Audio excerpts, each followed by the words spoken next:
जिन्होंने अभी पहले 10th में भी टॉप किया था। 10th में क्या पोजीशन थी दिशा? मेरी नाटक में तो सेकंड थी हम्म। और मैथ्स में 100 आउट ऑफ 100 थे। 10th में 100 आउट ऑफ 100 थे भैया के। मैथ्स एक बार कैपिंग तो कर दो भैया के लिए। ट्वेल्थ क्लास का रिजल्ट आया तो उसमें भी मैथ्स मेरे 98 आउट ऑफ 100 है। तो मैथ्स फिफ्थ क्लास से मैंने ज्वाइन कर लिया था अबेकस को और 2 साल का कोर्स था। और फिफ्थ क्लास में भी नेशनल लेवल पे इंदौर में कंपटीशन हुई थी, उसमें भी थर्ड प्राइज लगा था मेरे को।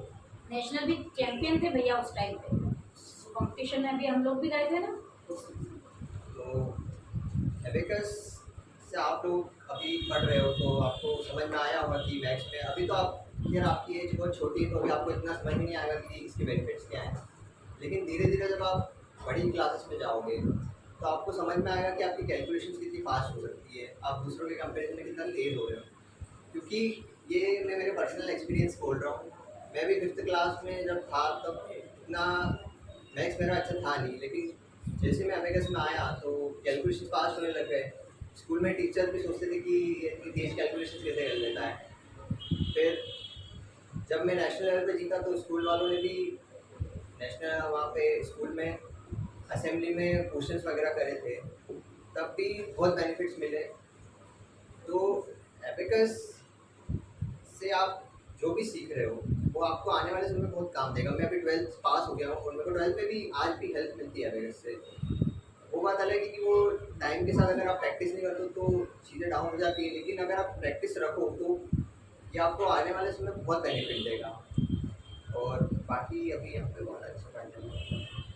तो अब की जो हुआ ना, ये लोग सारे ही बहुत इंटेलिजेंट अच्छे से पढ़ते। मतलब अब जो मैं जनरेशन देख रही हूँ तुम्हारे टाइम पे और कुछ एक दो ही होते थे, लेकिन अब ये सरप्राइजिंग सारे बच्चे ना बहुत अच्छे से बूम करते। नहीं आजकल तो मतलब बच्चों में पढ़ाई करने का मतलब बच्चे बहुत पढ़ने लग गए आजकल। कंपटीशन बहुत बढ़ गया है, पहले इतना कंपटीशन नहीं था। आजकल तो अभी जो 10th में एमपी बोर्ड में जो टॉप किया है जिसने उसके 100% है, तो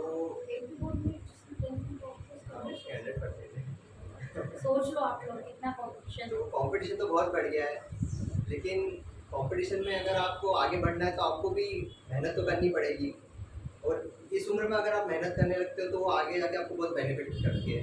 जिसकी आप आगे जाके डॉक्टर, इंजीनियर, सीए इन्हीं फील्ड में जाना है सबको। और इन फील्ड में मेहनत तो हमेशा लगती है। अभी मैं भी 2 साल से जेई की तैयारी कर रहा था, तो जेई की में आपको 10-10, 12-12 घंटे रोज़ पढ़ना पड़ता है। तो अगर वो आदत, ऐसा नहीं कि आप अभी से 10-10, 12-12 घंटे पढ़ने लग जाओ, लेकिन अगर आप मेहनत करने की आदत अभी से डाल दोगे ना तो वो आपको आगे जाके बहुत बेनिफिट करेगी। एबेकस में भी ऐसा ही है। अगर आप एबेकस की प्रैक्टिस रोज़ करते हो तो आपको एक हैबिट हो जाती है मेहनत करने की। तो आप सबको एबेकस और मैथ्स में इंटरेस्ट तो होगा ही, आ रहे हो तो है इंटरेस्ट सबको।